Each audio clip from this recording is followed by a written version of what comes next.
On September 26, 2022, the Nord Stream pipelines exploded, causing significant damage and one of the largest methane leaks ever recorded, estimated at between 100,000 and 400,000 tons.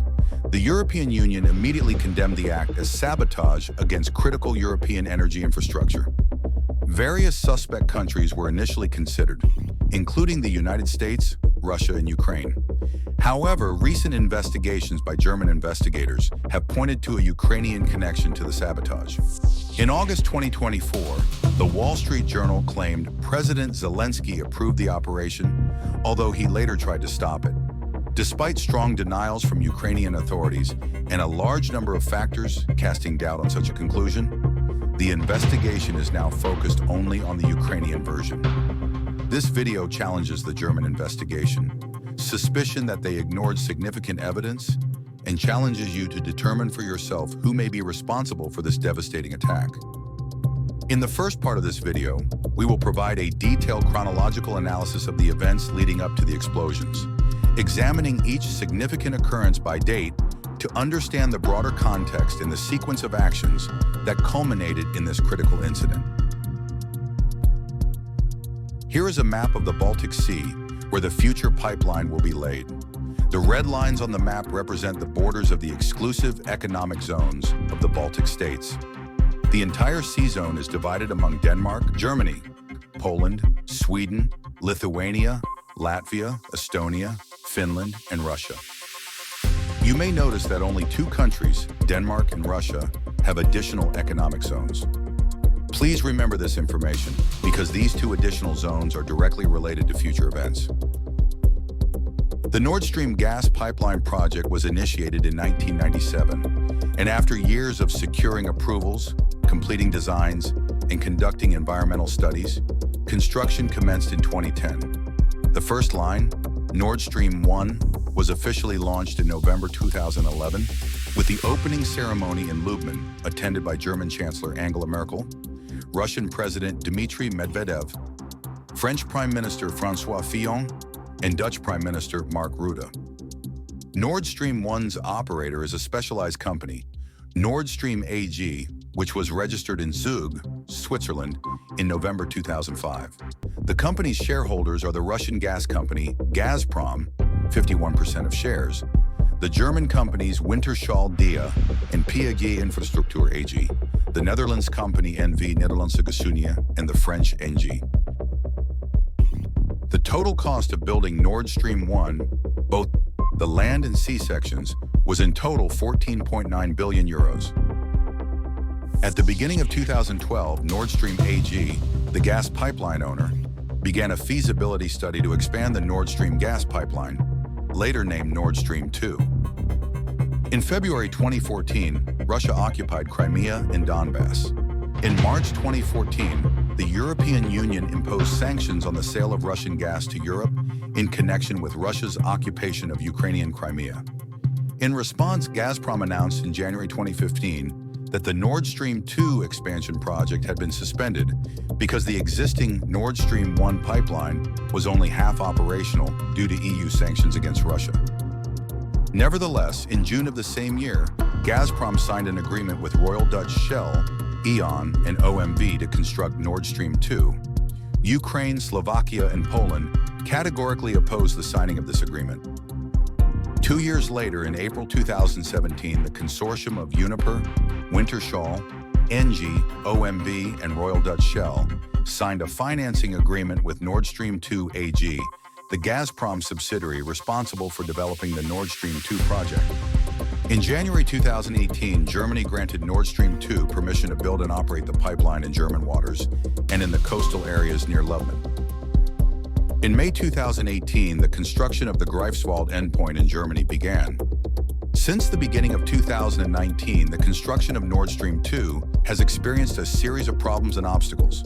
Thus, in January 2019, the U.S. ambassador to Germany, Richard Grenell, sent letters to the companies involved in the construction of Nord Stream 2, urging them to stop working on the project and threatening the possibility of sanctions.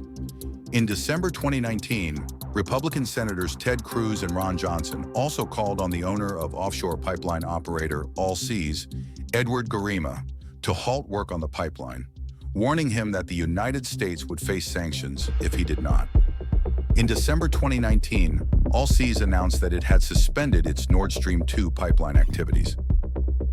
In May 2020, Germany's energy regulator refused to accept an exception to competition rules requiring Nord Stream 2 to separate gas ownership from transportation. And in August 2020, Poland fined Gazprom $50 million for failing to cooperate with an investigation launched by UOKiK, Poland's antitrust watchdog. Despite all these obstacles, the Russian pipelaying vessel Akademik Chersky continued laying pipes in the Baltic Sea in December 2020. In January 2021, Fortuna, another pipe layer, joined forces with Akademik Chersky to complete the pipeline. On June 4, 2021, Vladimir Putin announced that the first thread of Nord Stream 2 had been laid. The laying of the second thread of the gas pipeline was completed in September 2021. In June 2021, U.S. Secretary of State Antony Blinken said that the completion of Nord Stream 2 was imminent, and the U.S. called on Ukraine not to criticize the upcoming agreement to launch the pipeline. On July 20, 2021, Joe Biden and Angela Merkel reached a final agreement that the U.S. could impose sanctions if Russia uses Nord Stream as a political weapon. With the upcoming German elections, Germany's energy regulator suspended approval of Nord Stream 2 on November 16, 2021. On December 8, 2021, Scholz was elected and sworn in as Chancellor of the Bundestag, succeeding Angela Merkel. On February 22, 2022, Olaf Scholz suspends certification of Nord Stream 2 due to Russia's recognition of the Donetsk and Luhansk republics. After 2 days on February 24, 2022, Russia treacherously invaded the sovereign territory of Ukraine. The hot phase of the war between Ukraine and Russia begins. 5 days after the Russian invasion began, on March 1, 2022, Nord Stream 2 AG declared bankruptcy and laid off all 106 employees at its headquarters in Zug, Switzerland. On July 25, 2022, Gazprom announced that it would reduce gas supplies to Germany to 20% of maximum capacity or 50% of current capacity. The company shut down the pipeline for 10 days for maintenance and said the cut was due to the delivery of a repaired turbine from Canada due to sanctions against Russia. The German government denied this statement, considering there was no reason to reduce supplies, and began preparing a lawsuit for failing to meet the contractual volume of gas. A month later, on August 31, 2022, Gazprom stopped all gas supplies via Nord Stream 1 for 3 days, officially announcing this due to repair work. On September 2, 2022, the company announced that natural gas supplies via the Nord Stream 1 gas pipeline had been wholly suspended indefinitely. 24 days later, on September 26th, the Geological Survey of Denmark reported that the Bornholm seismometer showed 2 bursts of seismic activity.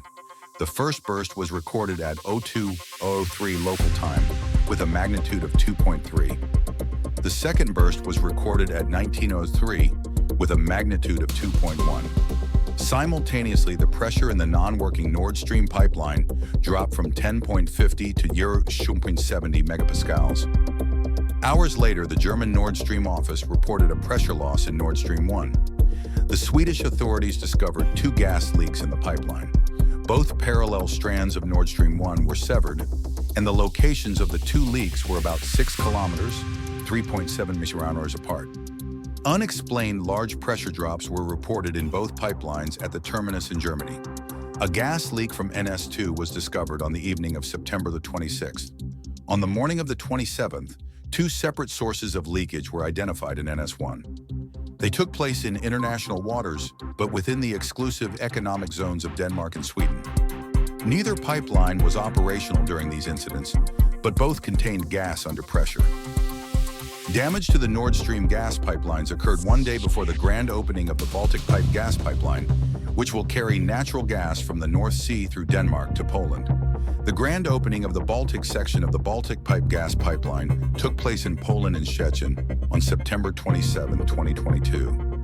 And the explosions on the North Stream took place on September 26, 2022. Do you think this is just a coincidence?